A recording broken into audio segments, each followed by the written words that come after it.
Welcome to Breathe California TV. Breathe California is the lung health organization throughout California. Today, we are blessed with having Dr. Sullochina Lulla, who's a respiratory doctor, a lung expert, and we'll be talking about one of the types of lung disease, COPD. So in 30 seconds, I'm going to have Dr. Lulla explain what those initials stand for and what kind of problem COPD is and what you can do about it.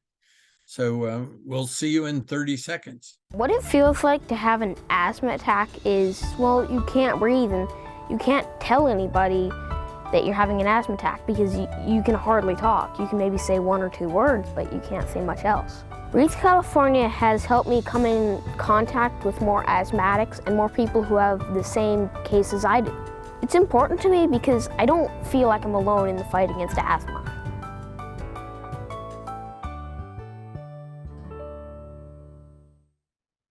Welcome back. My name is Terry Trumbull. I'm a volunteer for Breathe California. Breathe California tries to help people prevent lung disease and cope with what diseases there are. We have around 12 to 13 different lung diseases and conditions that Breathe California will help you with. We have brochures in 5 or 6 languages and people that can help you. Today, we're talking with a longtime board member, a recently retired doctor in respiratory issues, Dr. Sullochina Lulla, to talk to us about it. So for starters, Dr. Lulla, what is COPD? COPD stands for chronic obstructive pulmonary disease. So we are going to attack COPD as it's a lung issue, it's a lung problem. So there are many causes for COPD, but the preventive causes are obviously what we breathe in. Lungs are your filters. When you breathe in, the air goes into your, starting from the nose down to the trachea into the lungs. And the lungs are your filters, which make sure that you get fresh oxygen into your tissues. So when you have COPD, pulmonary disease, you're not getting the right amount of oxygen into your body. Chronic obstructive pulmonary disease. There are many causes of this, but the most preventive cause has been smoking, the tobacco use and smoking and cigarettes. You have all seen now in the past 30, 40 years, there has been a general agenda at the human level of reducing cigarette smoking and tobacco inhalation. So hopefully now we will see a reduction in COPD in the future generation because of all the education that we have done in the past 50 years, making the population aware of the cigarette smoking. But we still have a group of people, particularly teenagers, who try to experiment and are still using tobacco. So as you say, we've significantly reduced the number of people that are smoking. Is COPD a disease that's being caused by particles in the air or some sort of lung reaction to fumes that are in, say, smoking or wood smoke? Yes, I think it's basically the damage from the smoke, which, of course, the human iatrogenic, what you call iatrogenic, induced by human beings, is the smoking. But suppose you are exposed to, say, natural disasters, for example, fires. You know, we had a lot of fires before this rain.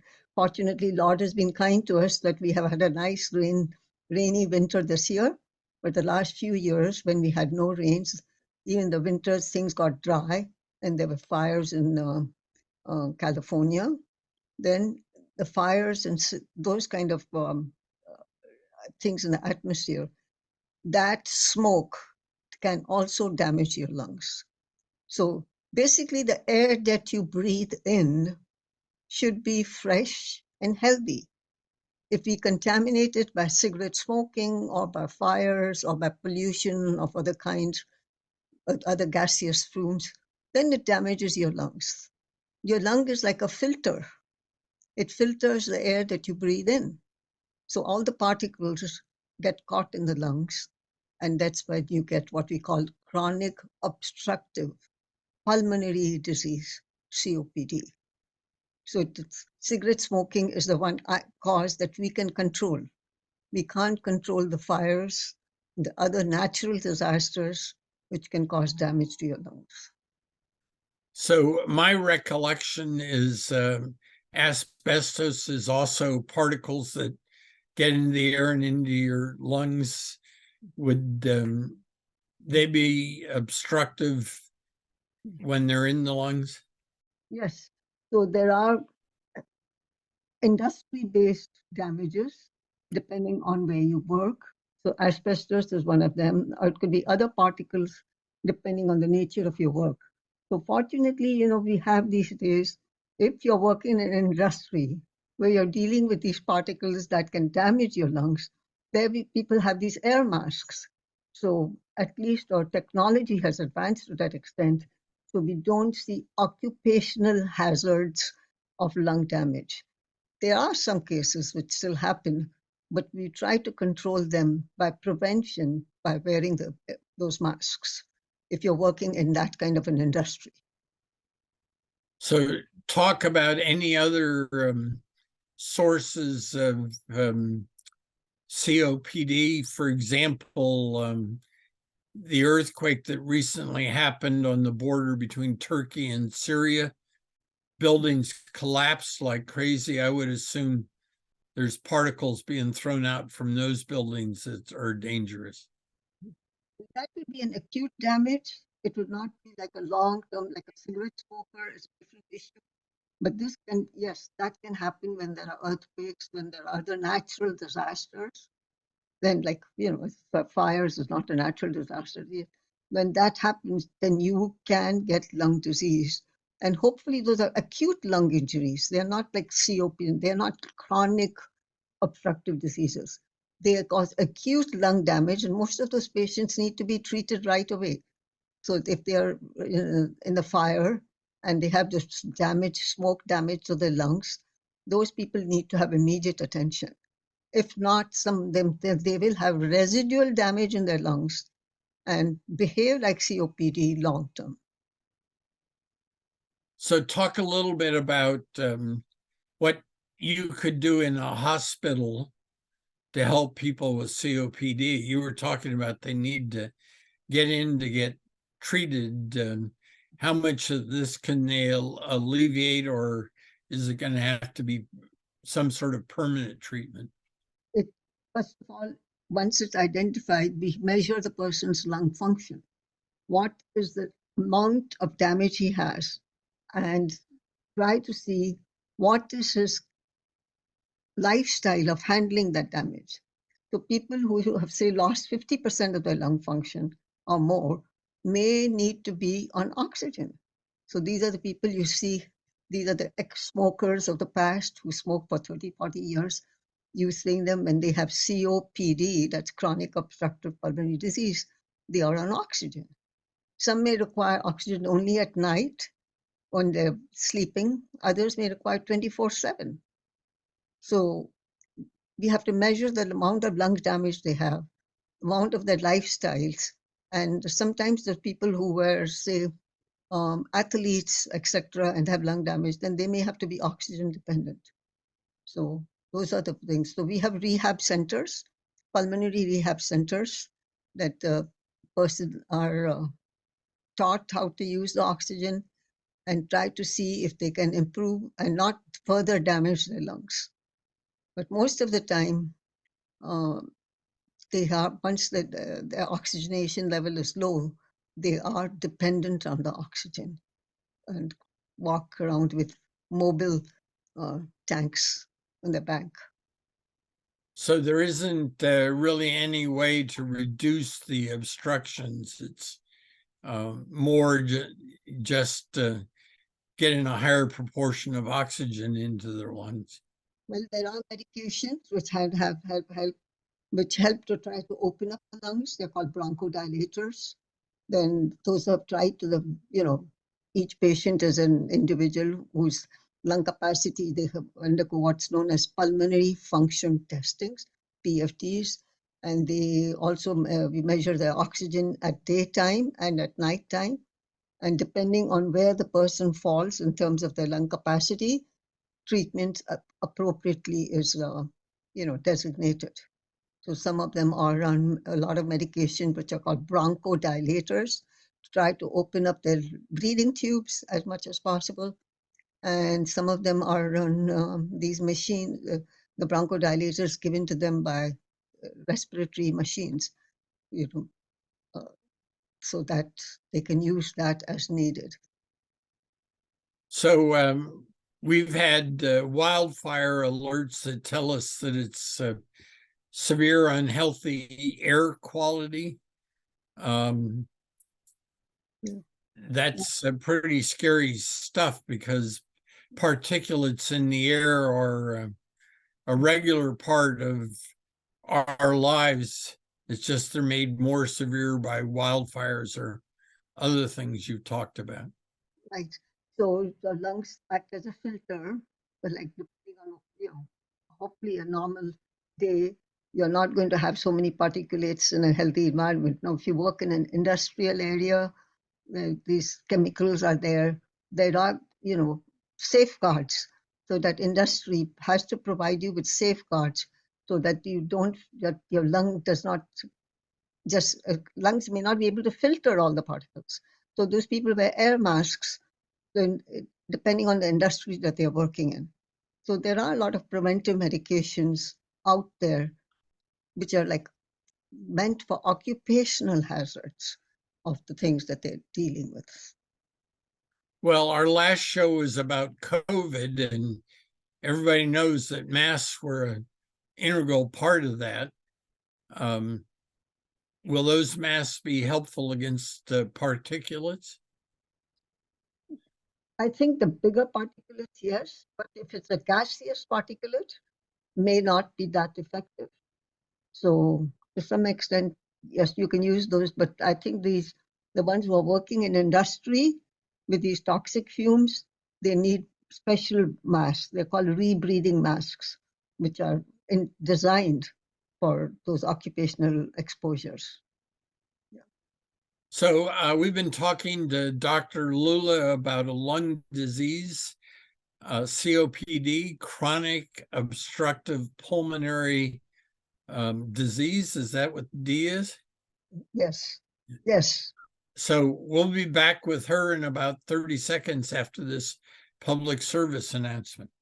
The different therapeutic methods that we can help our very low socioeconomic status clients who have no alternatives, no anything, and there's still about 15 different resources we got out of this that if you have no resources, no service connection, you can still get aid. That they are connected, one encourages the other, and that the process of change from backing off from the tobacco is the same as backing off from any other addictive drug. Everyone can benefit from this training that we just were offered today. I would not take it back. This is Breathe California sponsored television. We try to talk each week about different types of lung disease, how to prevent them, how to treat them.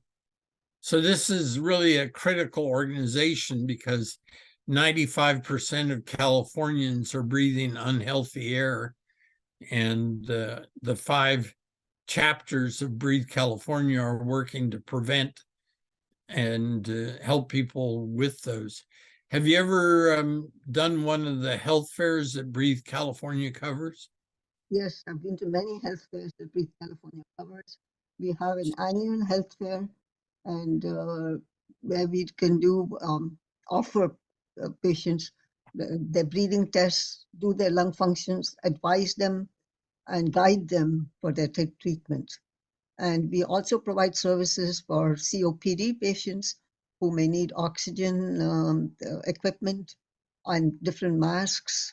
And for sleep apnea, also we are everything associated with lungs. Breathe California is the thing what you should check out. If you need anything to breathe better, that's why we are called Breathe California.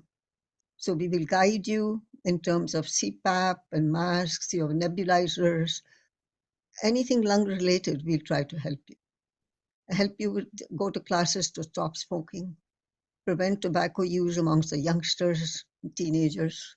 So we give conferences at schools and get the children motivated to not use aberrant means of breathing. Try to breathe fresh air and not polluted air with cigarette smoke and other pollutants. So I had a female friend who complained about my snoring, and I went to my medical institution and got tested for sleep apnea. And now I use what you mentioned earlier, a CPAP machine. So can you explain all of that to our audience? What is sleep apnea and what's CPAP? Okay, sleep apnea is when you sleep at night. Some patients have, there's a center in the brain that tells you to breathe.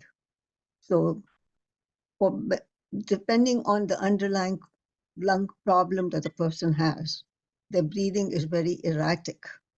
And there are long pauses between different breaths. And the long pause between two breaths is called apnea.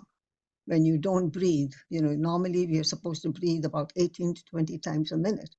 And the rate may sometimes go down a little at night. But if you have sleep apnea, the patients who snore, for example, those who snore, and there are certain underlying conditions that cause snoring. You may have a nasal obstruction, you may have bad allergies, you may have some throat problems, and particularly obesity, or that's overweight. Then what happens is when you breathe at night, your throat, the pharynx, collapses at night. And then you're snoring heavily. And then if that's snoring stretches so long, it becomes apnea, means you're not getting the oxygen that you need. So we have what is known as masks. These are called CPAP masks, that is continuous positive airway pressure. So we force the air into your lungs by keeping your post nasal, that is behind the nose and behind the throat, keeping those passages open by air under pressure. So this is given by a machine called positive pressure breathing machines are given to you to help you breathe at night so that you won't stop breathing. So it's called continuous positive airway pressure, CPAP. And these equipments are given to you if you need. So our agency, Breathe California, can guide you, help you get these machines, and try to see that you breathe better without apnea. Well, I've been using my machine for about 2.5 years, and it's been pretty easy. It needs a little bit of maintenance by me periodically, but I assume that it's helping keep me alive a little longer just by getting more air to the system. More air, and unfortunately, if you continue not getting that air, then you can get other complications of high blood pressure and all symptoms of lack of oxygen in your body. So Breathe California will help you at a health fair, or if you call or you visit their office, with a wide variety of different lung diseases. Although we talked about it last show, just talk a little bit about COVID. Is that a lung disease? COVID is not a lung disease, but COVID virus does affect lungs. So you can have COVID pneumonia, COVID bronchitis, COVID this thing, so the oxygen level goes down. So COVID could be one of your causes causing less oxygen to go to your body. So you have to control, obviously, if you're having COVID with a pneumonia or like an asthma type of an attack, the treatment has to be geared accordingly, depending on what the virus is doing to your body. Some people, it may just have got a severe pneumonia and they have to immediately be intubated, put on a breathing machine, and until their body immune system handles the disease. Of course, there are now some antiviral agents that are given to these patients with severe COVID. Then they have to be treated accordingly. So what does the term intubate mean? Intubate means when you're not able to breathe on your own, we put a tube from either from your nose or your throat to go down to the breathing tube called trachea, and we positively, with a positive pressure, like forcing the air, we force the air into your body with each breath so that your lungs expand. When you're not able to expand your lungs by yourself, we have a machine do it for you. So the machine helps you breathe until you recover from whatever the cause has been. Could have been exposure to fires, exposure to toxic fumes, and of course, exposure to a virus like even a bad influenza virus, flu virus, or COVID virus. Whatever interferes with the oxygen exchange and oxygen delivery to your body, then you need the help of these machines, respirators or breathing machines. So, yes, But we spent the first half of the show talking about COPD, chronic obstructive pulmonary disease. It might be worthwhile for you to walk through the system that our body uses to clean things up or to protect us before they get it into our lungs. What's the function? One of the things that I've always heard, for example, is breathe through your nose, not your mouth. So what's that about? well, in the nose, we have a sort of a filter system. We have little things, they look like hair. They're called cilia. Okay. So the cilia's function is to catch all the particles. Suppose you are working near, say, a construction site where there are lots of dust particles. So the nose is your first filter. You see people wearing masks. Masks is an outside filter, but your natural filter is your nose. The nose filters some the air that you breathe in, and the big particles get caught there. If the particles escape, which are finer and are not caught by the nose, they go down further, and then they may enter the lungs. And the lungs, of course, we have a nice barrier, it's the alveoli. The lungs have little bubbles, like balloons, which work as filters. So the stuff gets caught in the alveolus and doesn't enter your bloodstream. The air that you want the air going into your body, which is without any of these particles. You just want oxygen and air for your breathing capacity. So if these particles get caught, if they're not caught in the nose, they get caught in the bronchi and the lungs. And then we have, of course, a lot of diseases, lung diseases, which can happen depending on your work exposure, or like if you're exposed to Los Angeles smog, because that has a lot of pollution in the air that you breathe in. So big cities and exposure to cigarette smoke or occupational hazards, all these can cause what we call chronic obstructive pulmonary disease, or otherwise called COPD. So we've got about 30 seconds left, Dr. Lulla. You want to kind of summarize what you had to say about COPD? Breathe fresh air, breathe clean air. Don't damage your lungs by human mistakes of breathing tobacco, breathing all these. I think the teenagers are sometimes into breathing other fumes which are not natural. Just breathe in what Lord has given to you is the fresh air with the oxygen that you need.